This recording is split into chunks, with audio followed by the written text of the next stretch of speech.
my name is Monika and welcome to my 6th episode of my health and well-being educational video.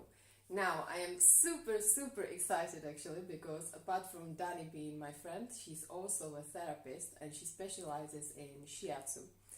And apart from me going through a journey with her, I thought it would be actually really good to share it with you as well. What Shiatsu is, how it works, and give you a little bit more of an idea how it can help you to improve your own health and well-being.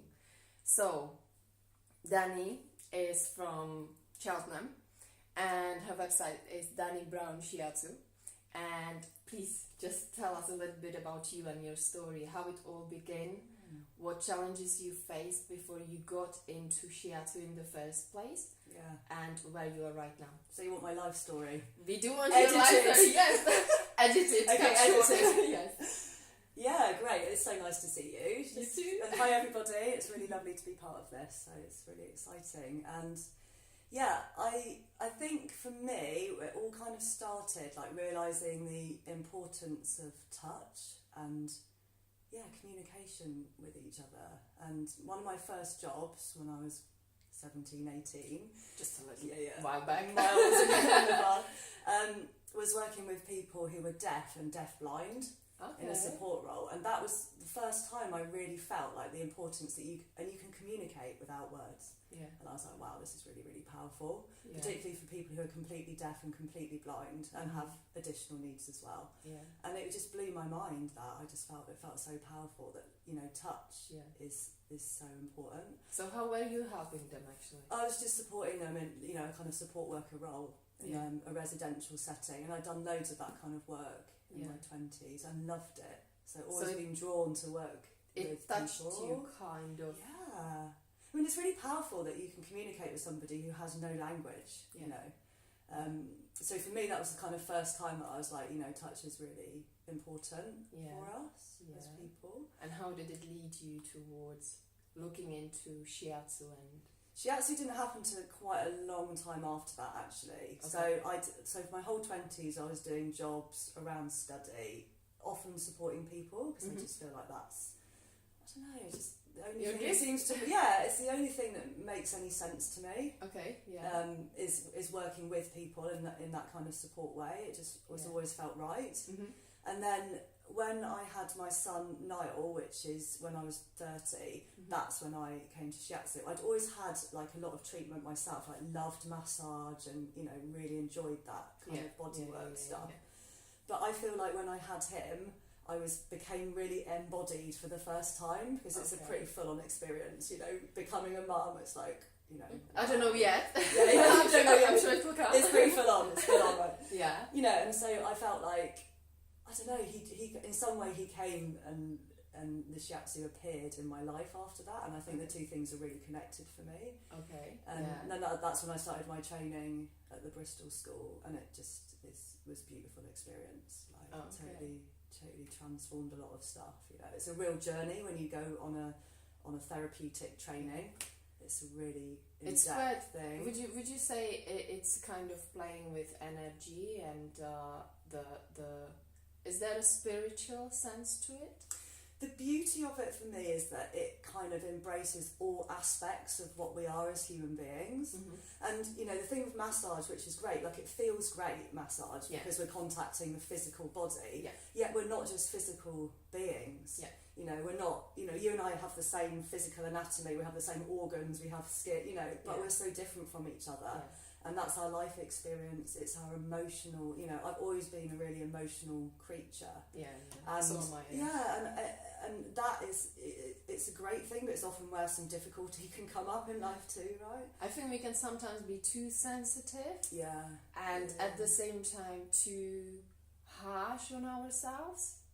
And hard, because holding in anything that's going on, any sort of emotions and feelings is obviously not healthy for us, is it? That's kind of where the understanding of Shiatsu will see, kind of where the problem might come up for you. Because our life experience, all of our amazing things that happen to us, but also all of our difficulties, you know, we absorb all that stuff into us, and then at some point something goes wrong. You know, we have energetic patterns, I suppose, and that's kind of. We do. So for me, like the lens of Shiatsu, which is how I see it, you know, it kind of, for the first time, I was like, this is a model, you know, where it's making sense of everything that I feel, that I'm more than physical, that I have, you know, so it gave space for all of that, and a really kind of.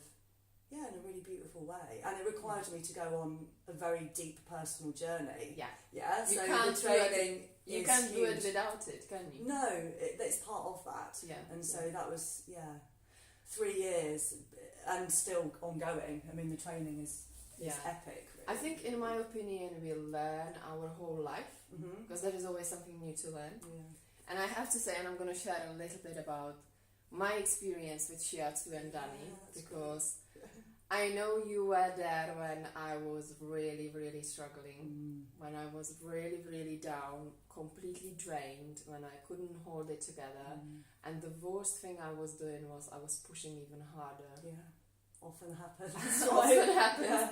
It's not only my story, is it? I'm sure you see many people that come here and that allow themselves to actually let it come out.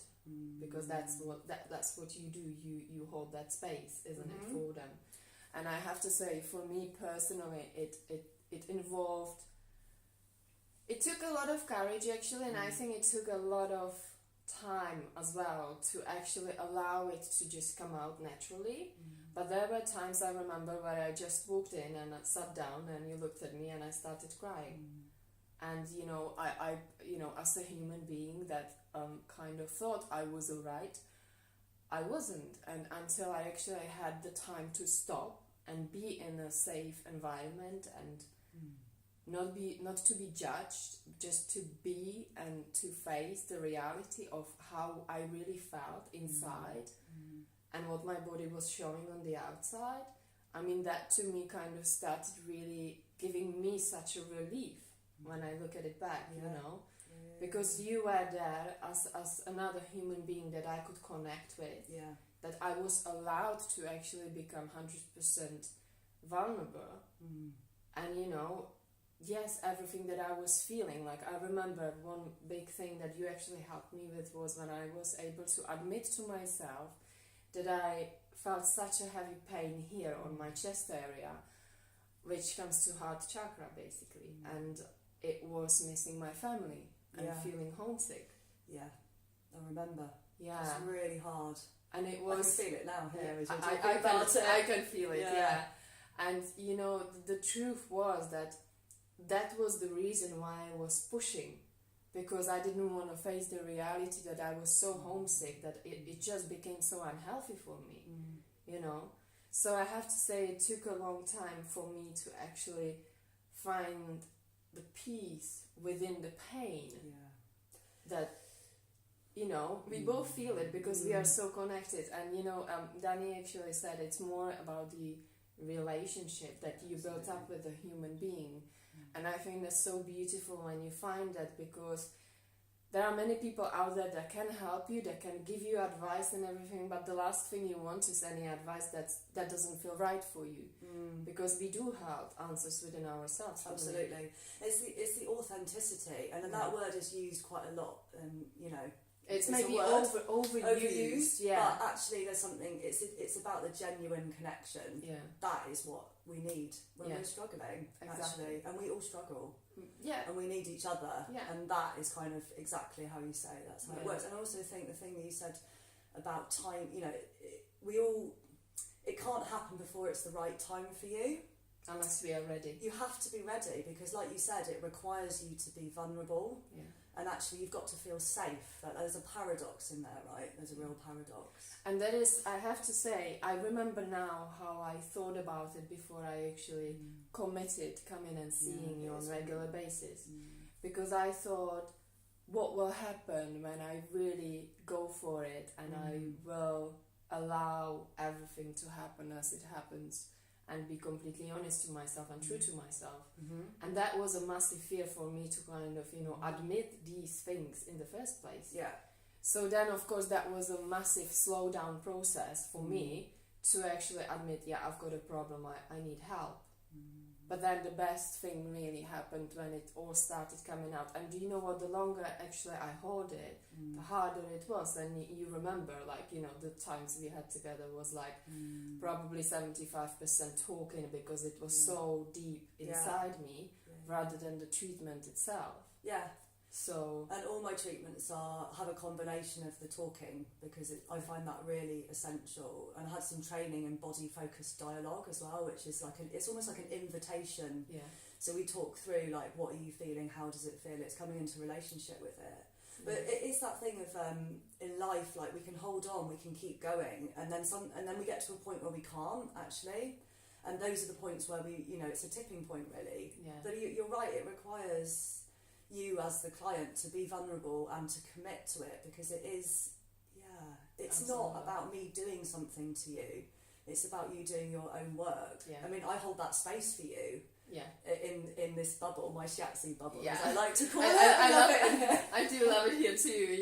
It's just got some nice peaceful, quiet, calm energy in that bubble that you feel like nothing else matters more than you.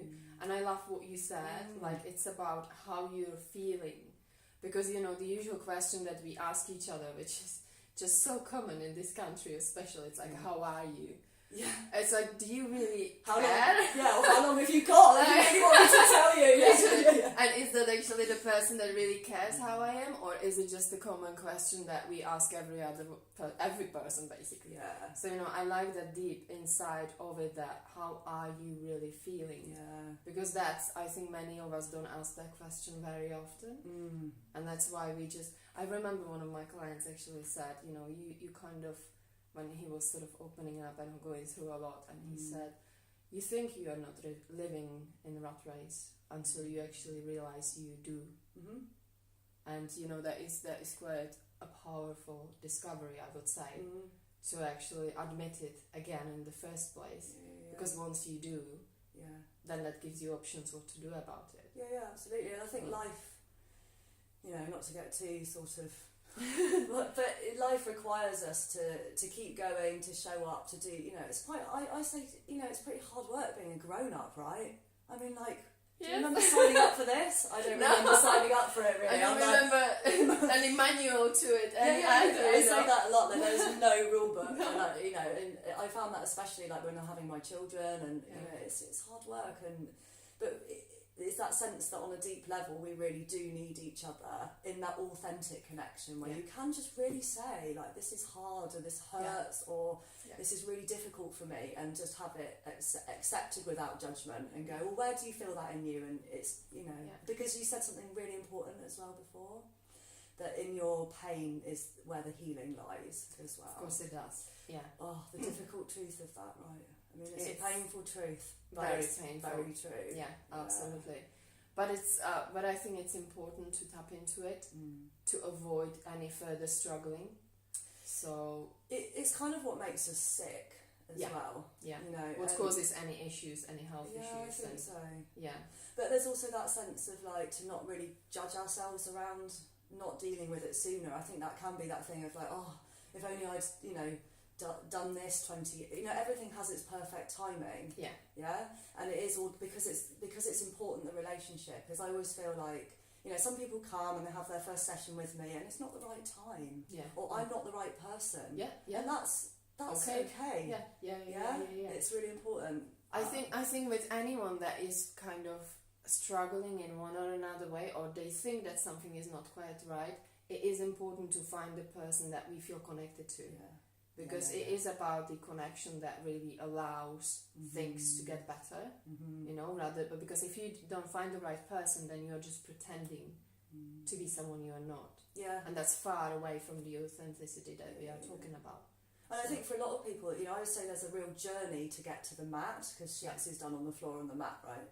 And actually there is a journey. It's about readiness and timing and all of that, you know, and it does require a kind of a commitment. And, I don't know. I think I would say that for me, it took some time until I was able to actually completely relax. Yeah. So it's like everything else, you know, whatever you try for the first time, you're never great at it. You know, you go to school to learn, so obviously you've got to turn up to school again and again to learn and understand.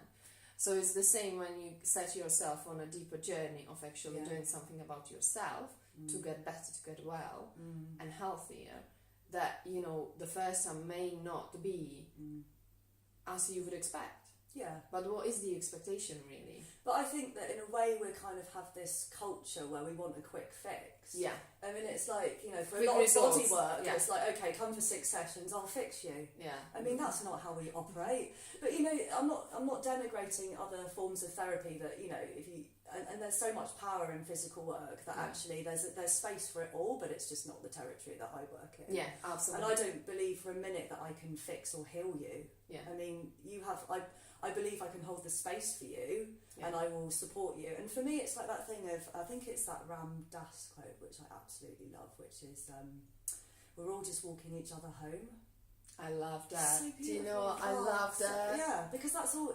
That's it for me. It's like, and there's something really profound when you're in a difficult place or whatever it is going on in your life, and somebody was really beside you in that. I love what you said actually before we started recording about each one of us actually falling down the cliff at some point. Yeah. You know, we all have that. You know, life is not. Well, life pushes us over cliffs often, frankly. That's right. Absolutely. You know? But then we need somebody else to lift us back up. Yeah, we do. And hold us and, you know, say it's okay. Yeah. It's okay not to be okay, but let's work towards being okay. And feeling that presence of somebody really there for you it's profound, and that's the transformative part of the work that I do. Yeah. And I see it time and time again. And actually, on a very big level, nothing major is required from me in that space apart from really honestly, authentically sitting. Yeah. And that's really powerful. Being there. It's being there on a very deep level. Because very often, the last thing we want to hear is what we should do. Yeah. I mean, you know, there are people that try... It's exhausting. Like, you know, whoever says that you should do this, you should do that, is only talking from their own experience. And that's not necessarily good for other people, is it? So, because we are so different. But let's talk about 21st century and points of views about these kind of healing tactiques or, you know, treatments that can actually help us to find the right balance, because that's what I like calling it, like, you know.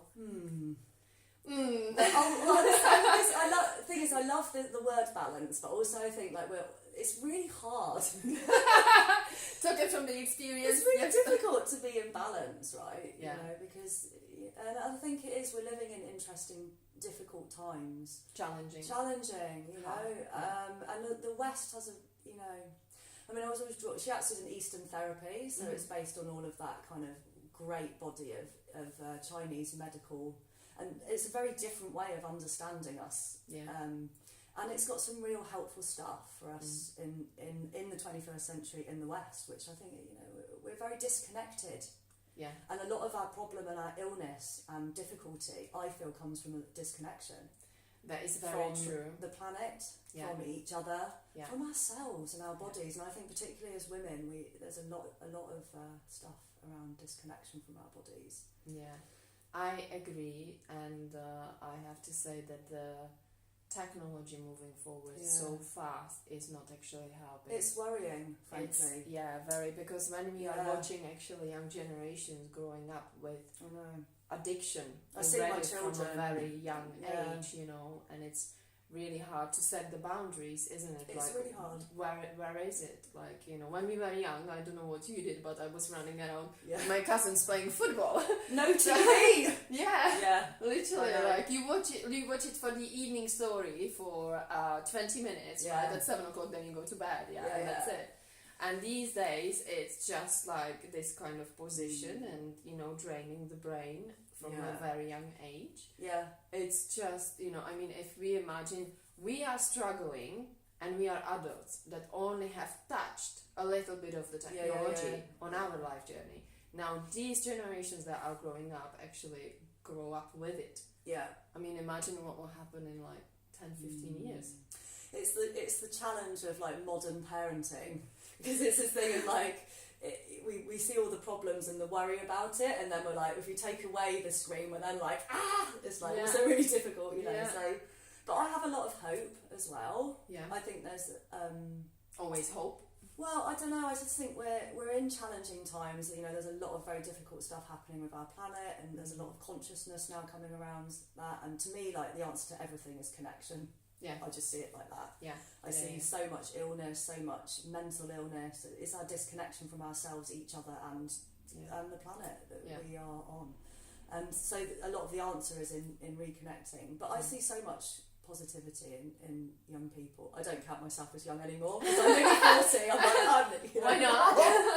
Still, forever young. Come on, forever young inside, but you know, yes, whatever. Yeah. But yeah, I have a lot of hope. I think there's some quite powerful stuff going on at the moment around people's consciousness, and you know, it's all good. And that is why we are here too, actually, to create that awareness about how we can reconnect with each other, as well as with ourselves. Yeah. And I think that the greatest example, and it just is to be the greatest example to others. You know, like if we want to make a difference, then all we can do is try to be better than we were yesterday.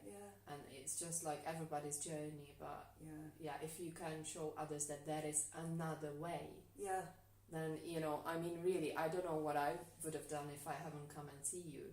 Like, I'd probably be struggling for months and months, and I mean, my heart was showing me signs, which obviously when it touches the heart, it's very personal, it's very painful, but that's exactly when you shouldn't really overlook it.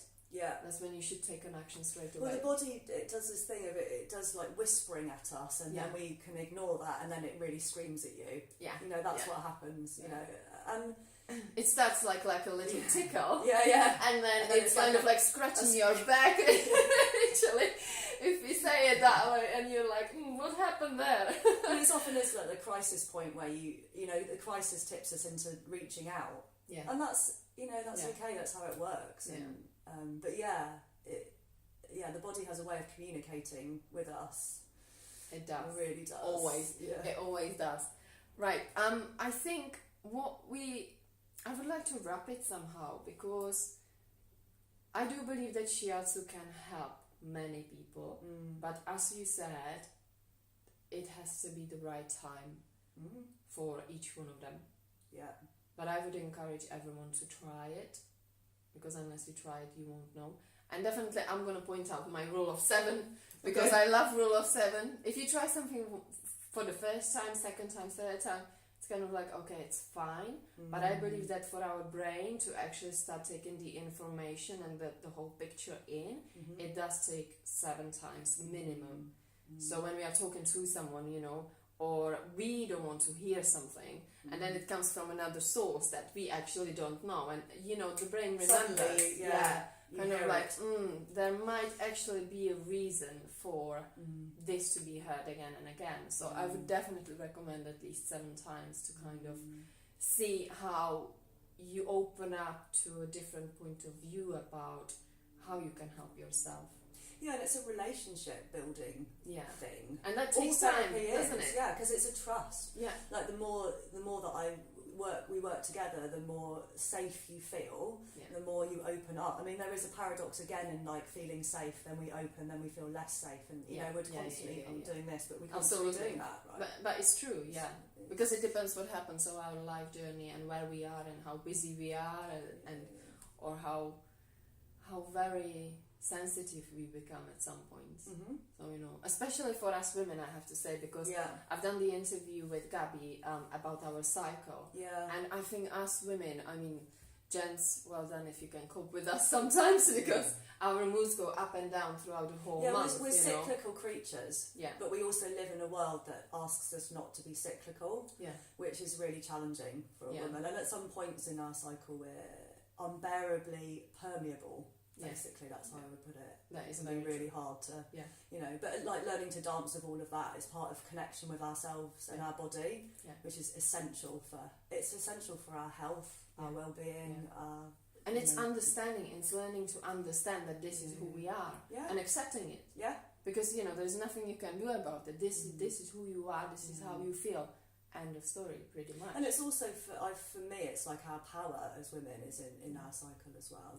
But it is about learning, learning our own, learning ourselves. Yeah. I mean, is that what we're doing as humans? I don't know. Trying to work it out endlessly. I think we are, because I think there is always something else that comes along that tests you, and you kind of go, I didn't expect that. And it makes you think like, why did I actually overreact to the situation?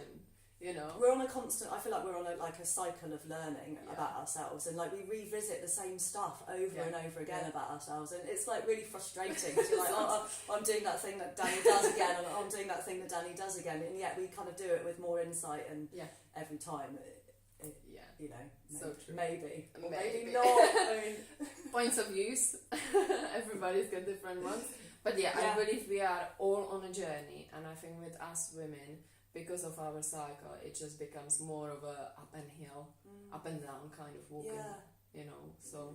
But shall we touch base on the benefits of actually Shiatsu, how it can really help us human beings with health and well-being? So I kind of love that we haven't talked loads about the theory, because it's like it can get really abstract, and there's a whole body of, there's a whole theory. We spent 20 years talking about it, but actually for me, like the way that it helps is that it's about you connecting with what's going. It's exactly that, like whether it's your cycle or what's going on in your body, really, really having space to connect with that. Yeah. Because with how you feel. With how you're feeling. So say you have a physical pain. I remember so we're going. Your heart was doing some crazy stuff. Well, for me, I felt like a massive pressure. Yeah. Like like I was having like a massive stone actually sitting on my chest. Yeah. And I thought this is really weird, because to some extent it kind of stopped me from breathing properly, and it affected me. So I thought, well, I don't know what to do with that. And then, simple question: where does the pain come from? Yeah. And I straight away went like that. And you just the thing is, in that moment when you really open up, you just go straight to the source. Yeah. So it was really eye-opening to actually connect with the problem. I mean, in a way it is that. It's connecting with how... often we have a physical pain. Often things start as physical pain. Yeah. And, the usual thing is to go to your GP and say, I've got a physical pain in my knee, or I've got this here or here, and they'll focus on the specific part of you and do some testing. And but for me, like this, the beauty of Shiatsu is that it's including the whole of you in that. So yes, this is going on for you, and it's taught about kind of exploring what that feels like, and maybe where there could be an emotional reason why this is happening, or often there is in the work that I do, or often we have a physiological pain, and then we have a relationship with that pain as well, because it becomes really a lot of focus when something hurts. It gets a lot of our attention. Yeah, it does. And so the Shiatsu is about kind of contacting that through how we talk, like me talking to you about it. Yeah. But also it's in the body work. I mean, Shiatsu is a body work therapy, so it's about connecting with that. And by coming into relationship with it in a safe space, it transforms the pain. Like I can't explain how that happens. But I see it time and time and time again. And I know it for myself, right? I have a lot of treatment myself, and I know... Yeah. I think it's acknowledging that there is deeper pain than the pain we feel. Yeah. Because there is always something under the surface. Any pain that shows is sort of like holding on to something. We have an interesting way of seeing that in Shiatsu. You know that yin-yang symbol? Yeah, I love it's that. It's a bit 90s, but I love it too.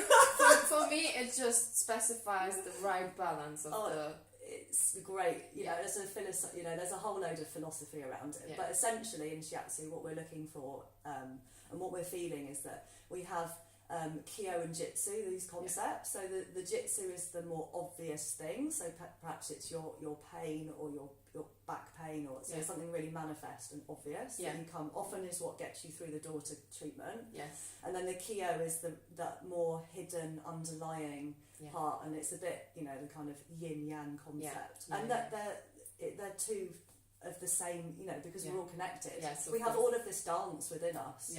And it's physical and it's energetic. because we are physical and we are energetic. Yeah, that's what we are. So again, it has to be. And when you work with the Kyo, that's often the most powerful way to transform the more physical stuff. Yeah. Because we give I keep looking at my knee, so I'm pretending my knee hurts. Yeah. It's like that becomes all of our focus. Yeah.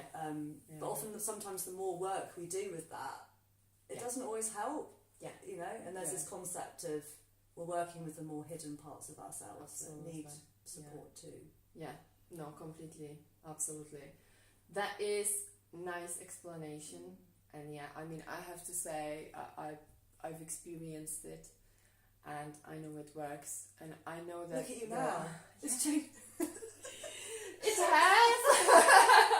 I've got a smile on my face instead of tears whilst I'm sitting here. Yeah, no, absolutely. And you know what? The thing is, the relief you feel when you allow yourself to do that. Yeah, to really feel what's actually there. Yeah, because there's so much holding on. Yeah, we have to, like, this whole thing with social media, which I also hate, is like pretending. There's so much pretense. I mean, we all do it, don't we? Yeah. We're presenting this version of ourselves. Yeah. But it's not real. No. I mean, I'm quite you know. You are you. I don't know. I just feel like that authenticity is really important. It is.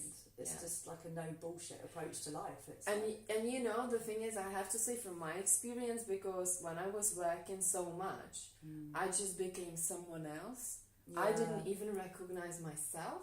Yeah. And I thought, like, who is this person trying to please everybody else whilst I was suffering deeply? Yeah. So I love that connection between sort of connected to authenticity. Yeah.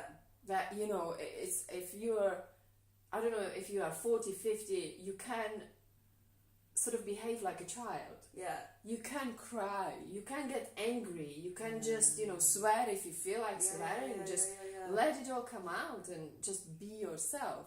And I love that, because when you really build that relationship with someone, you know it's okay to be that way. Yeah. And with these kind of people, you actually tap deeper into yourself. Yeah. And that's you are holding, it's that sense that there's so much effort that goes into us behaving and pretending we're normal. I can't bear that. I can't. Who's normal? But this is the point, that it's like, yeah, to some degree we're all living a pretense of normality. Well, you know, it's fine, but it can be really exhausting. That's what you're saying, is that you're actually living out of something that isn't really what's going on. Yeah, exactly. And I think it's really finding that true authentic self that we are, because then whatever we do is right for us, because we just go into the right place, being ourselves. Whether it's for us, whether it's not, we just walk away. And you know, that's fine, because there will be things in life that we will experience that are not right for us. Of course. How do we know what is right without knowing what's wrong? Yeah, I mean, it's a bit like that, isn't it? Exactly, sort of knowing both. Again. Yeah. So, wow. Yeah. Oh, we've sorted it all out now. Sorted. Yeah, we know it all. No. No, it's nice to give people deeper understanding of knowing that there is another way. Because I did the same. I went to the doctor, but I was not satisfied with the answer of being put on medication for the rest of my life. I was 30 when it happened the first time, and I thought, I ain't taking medication for my heart from age 30. I knew there must have been a deeper reason than that. And you know, all of this that I've been on, all the journey, every single human being that I met, including yourself, has helped me to actually not get on medication, and I don't get heart palpitations anymore. I mean, you know, that's a relief. Yeah. That is real relief. Yeah. So I encourage everyone to just have a think about how you're feeling and be open to yourself, because there is help out there. Just reach out. Yeah, that's exactly it.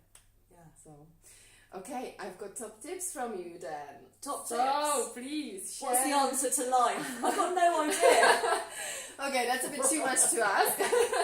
But let's try. What is your top tip for women, men, both, to improve their health and well-being? For me, it's this thing that we've touched on a lot about connection. And it's like, we need each other. We do. Okay, so when when you're really, really struggling, reach out. Yeah. You know, reach out. Don't be afraid. No. Well, you might be afraid because often there's a lot of fear. When you're in a really difficult place or, you know, you're struggling for whatever reason, that's when we really need each other. But yes, there's fear there, but it's, Go and reach out. Yeah, reach out. Yeah. And yes, I would say be honest to yourself. Because you might think you're okay, but if you're getting any signs throughout your body and your mind is playing up, those are actually those little tickles that will develop into literally scratching your back hard. Yeah. So don't ignore it, because it is important to pay attention to it. Yeah. And we are all humans, men, women, we are all humans having experience. So we all have our ups and downs. Yeah. And that takes me to the last question for Danni, which is, how do you deal with your life challenges when they come along? I was going to say, I just drive and get on a plane and leave the country, but no. Forget about everything. I'm off for a week. I sometimes feel like doing that, you know. But yeah, I mean, nobody's immune to this stuff. Like, I've had some really difficult times in my life, and for me, it is been the hardest lesson to learn is that connection thing sometimes, because I've felt like, you know, I have to kind of deal with everything myself, and that's been a hard lesson for me to learn, that actually, you know, the answer has been reaching out and getting that support in a very vulnerable place. And so that I keep myself well through having a lot of body work. I mean, I think it's really important as a body worker to be receiving a lot of that support as well. So it's again finding the right balance between what you do, because you hold that space, so you are giving your energy, and then you do need to restore that energy by actually receiving that help from others. So I make sure I do a lot of that, because I think otherwise it gets really out of balance, and that's really unhealthy. Yeah, and you know, it's an endless learning journey, isn't it? You know, and life throws things up for us all the time that challenge us, and you know, we're like newborns all the time. I feel like that. There isn't a rule book, and so life constantly is asking us to step into a new version of ourselves. It's asking questions like, so what do you do now? What do you do now? Like, I don't remember this. But it is to me like that, being really humble in it, or not even humble is not quite the right word, but just I'm quite straight talking, and I'm quite honest about how shit stuff can be sometimes, and I think that is freeing. Because actually it's honest and just going, do you know what? Nobody knows what they're doing. Let's end on that. Nobody. Until you go through it again and again and again, and then at some point you actually learn. I think at some point you look back and go, you like post-rationalise it, and you look back on life and go, oh yeah, I sort of do know what I'm doing now. But when you were in it, nobody knows what they're doing. It's liberating that for me. I'm like, I don't have to pretend I know everything. How beautiful, how beautiful that is. It's beautiful, right? I think it frees you up. It's freeing. When you actually accept it. It's like, and I have no idea. So much of what we feel as well is a shared experience. So our emotions are, you know, we all feel like we have different stories, and we have different and different dominant emotions and all the rest of it, of course. But actually, we feel the same stuff, and it's bigger than us, and you don't have to resolve it. Exactly. It's not your job to resolve it. Isn't that beautiful way of finishing? It's not your job to resolve it. It's not. Beautiful. Danni, thank you. Thank you. I'm going to give you a hug.